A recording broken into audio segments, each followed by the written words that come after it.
off camera. Z Nation, DailyXander, 3, 4, 6. Just got done having an awesome breakfast this morning with Miss Amanda Marie at First Watch in Longwood, and couldn't guess it.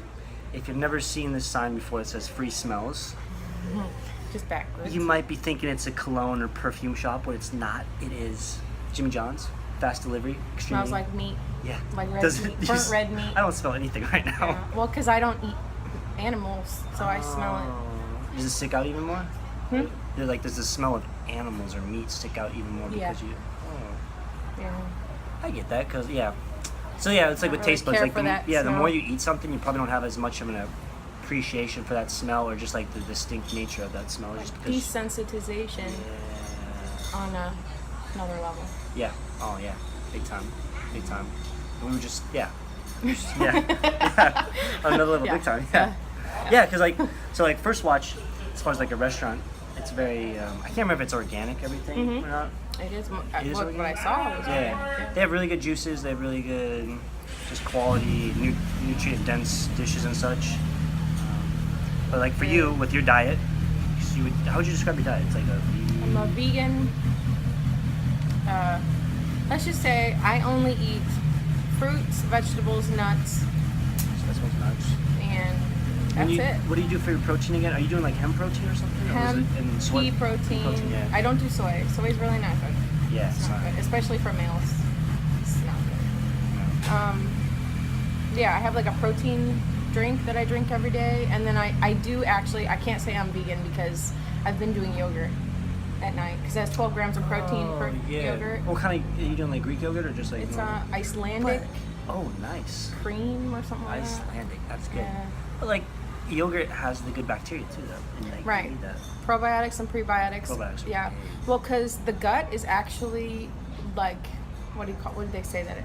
The gut is the first place where all illness comes from. Yes. And it's just like recently in the past, like, I don't know, probably like 5 years or whatever, it's becoming more of a common knowledge for even like general public to like, take their gut bacteria more seriously. Well, because of the antibiotic epidemic, because antibiotics were used prophylactically so often that now there's antibiotic resistance. And actually, every time you take an antibiotic, you set your gut flora back some crazy amount, like 3 years or something. Yeah. Have you taken a lot of antibiotics? I have. Yeah. I'm an antibiotic virgin. What? Yeah. That's something I remember my parents would always like, just try to, like, they always like, whenever they were making kind of like the health decisions for me when I was much younger, they were just like, we got to make sure we try to limit the direction of having to give Alex like antibiotics. Like, so holistic, more or less. Yeah, more holistic. Yeah, my mom's big into holistic. Oh, good. Yeah. That's good. Yeah. Super cool. Because well, I didn't have a choice though, because as you know, I've almost died like way too many times. 3 times. We talked about it earlier today. We talk about a lot of stuff. A lot of good stuff. That's me in general. I cannot stop when I start talking. It's good.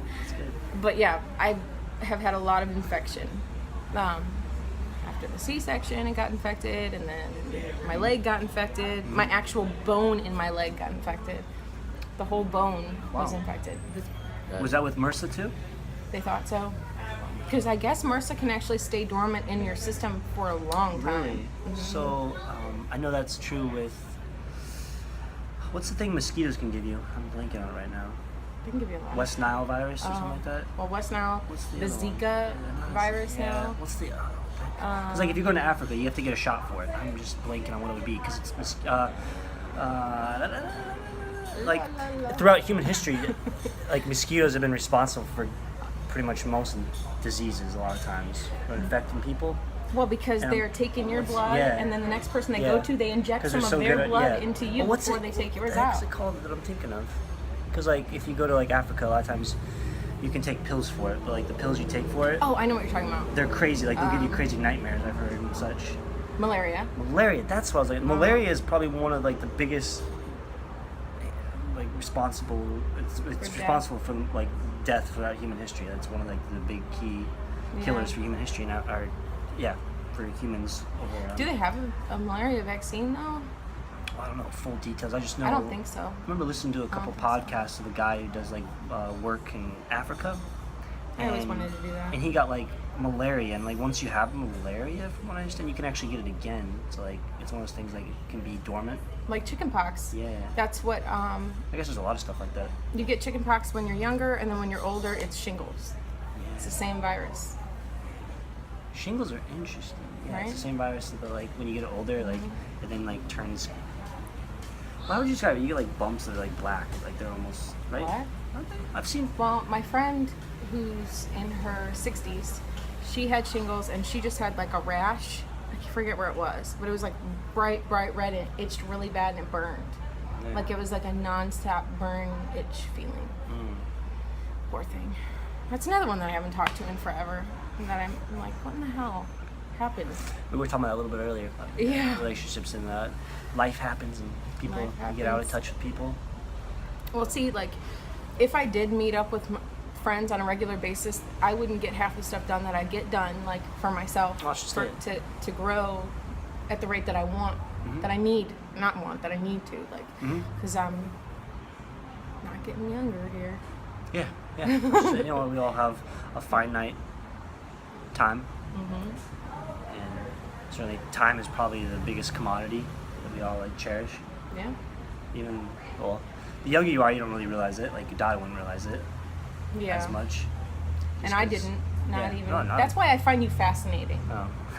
Well, one of the reasons I find you fascinating Yeah. is because you do understand that, even without being having firsthand experience. Like the reason that I have such a unique understanding of the concept is because I have experienced the end of my time, and I was able to come back.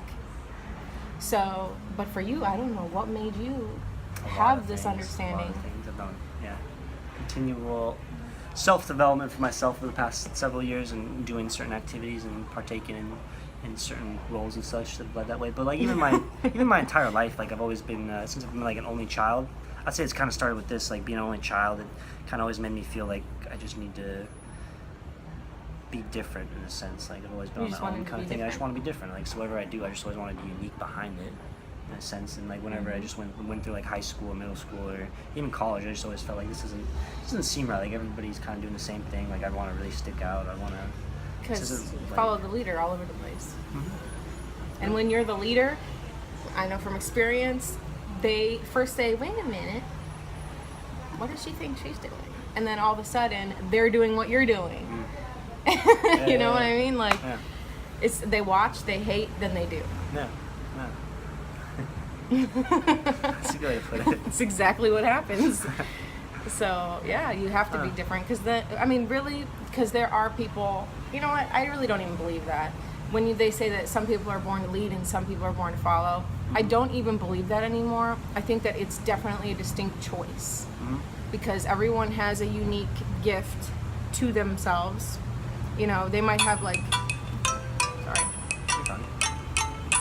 Can we take a minute? Oh, I can keep carrying on. You Okay, go you for it. carry I'll on. carry on. Hello? She's still gonna talk while on camera. Hi. Just banging the table here. What happened? This is probably the first phone break during podcast. I think she's talking to her daughter, by the way. There are still free smells offered. Nothing's changed there. But yeah, afterwards, I'm actually meeting up with my one of my clients, Karen, and another coworker. We're gonna have lunch at a new shrimp place. So I'm gonna connect with them. And then right afterwards, I am gonna be doing a video call with a couple of my accountability buddies, who are, one is in Australia, I believe, the other one will be from North Carolina, maybe somebody from England too, potentially. So it'll be fun to reconnect with them. And then right afterwards, meeting up with my mentor, and then afterwards that, doing a volunteer session and such. So it's a busy day, but it's been going great so far. Chatting with Amanda, If you remember Amanda, we chatted about, I don't know, 6-7 weeks ago, maybe 2 months ago. Met up at Whole Foods, and she's got a really cool story with car accident that she survived, and giving her purpose and such, or revamping of her perspective and such. So it's she's a really cool person to chat with, and the things she's got going in her life, especially her singing. So it's always cool to hear from that, and what that all entails and such. It's a beautiful day, by the way. Beautiful day, not raining, and we're back to it. Sorry. How's Miss Savannah? She got time out and she wanted to tell me about it. Oh, she did? What's she getting time out for? I guess she wasn't letting my dad write an email, and he put her in timeout. That's hilarious. Yeah.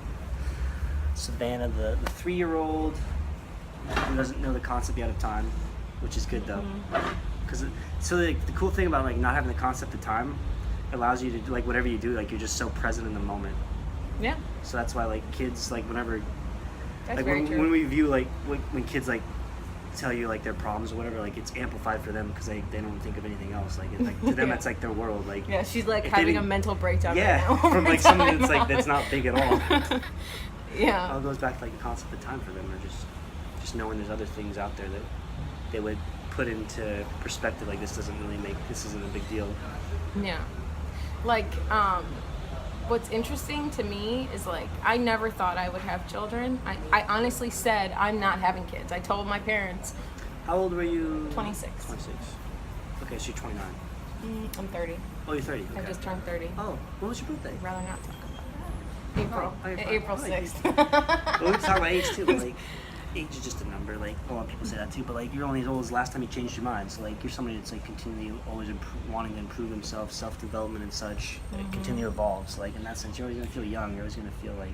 I actually do feel better than I've ever felt because, not just because of what I've been through, but like later in life, most people, and me myself, I have gone through, like when you're in your 20s, like you don't know who you are really, right? Or that's what's fascinating, is that you actually do like have a sense of who you are, but most people like have no idea who they are yet. You know, they're just like trying to kind of stumble through life and who they are, who they want to be, or who they look up to, or you know what I mean, like trying to figure it out in their 20s. And by the time you hit where I'm at now, I feel like I know who I am, I know what I want, I know what I don't want, and like it's just different now. Yeah. You know, so like I'm actually fine with being 30 now, because I would never want to go back to where I was when I was in my 20s, where I didn't quite know who I was, where I was going, what I wanted to do. Right. It was always changing every 5 seconds. Like I was pre-med, I was in med school for a year, and then I said, never mind, I don't want to do that. And then I decided I wanted to do psychology, and I was minoring in psychology, and I said, forget it, I don't want to do that. Like everything was changing all the time about what I wanted and who I wanted to be. I know. I don't think it's going to change. It might, because that's the beauty of life. It might change. Yeah, absolutely. I mean, But I don't think so. I want to help people because I know that that's why I'm here. That's like my purpose. I need to bring about change, and I need to help people. That's why I'm here, period. Yeah. I don't think that's going to change. Oh, yeah. I mean, that's a common thing like that I've noticed whenever I ask people the question, like, what do you want me to do before you die? Or ask the question like, oh, so what's your why, or what's your purpose, or what's your desire, if they've actually thought about it before. Because sometimes people, I'll ask them that question and I never really have thought about it too drastically, or have more of a concrete answer. And a lot of times it pertains to the umbrella of like wanting to help people, and that's how it should always be. Yeah. But then we all run into the issue of like, how can we go about helping people, like a large amount of people, when we don't have finances? Because that's what it really comes down to. Like, if you really want to be able to make a difference, as sad as it is, or maybe not sad, but just like the reality is, like you have to have money in order to really create an impact on a large scale a lot of times. Yeah. It's not saying it's always the case, because you can go about things without having money. You can connect with people that then do have money, but which is what I'm doing with music. I'm trying to go about it a different way. Which is why I find it so interesting that I woke up out of nowhere, out of a dead sleep at 3 a.m. and that was what came to me. Like after months of like, what am I gonna do? Like, because at the time, I was on my couch, could not move. I could not do anything for myself. I had no mobility, couldn't do anything for myself. I couldn't work. I was too much pain to study for school, so I had to take time off of school. So, like, at the time, never even crossed my mind to do something like this. And so it was really wild to me that, like, that was like, and I was so sure at that moment. And ever since then, I'm just sure of it. Like, it's like, there is no doubt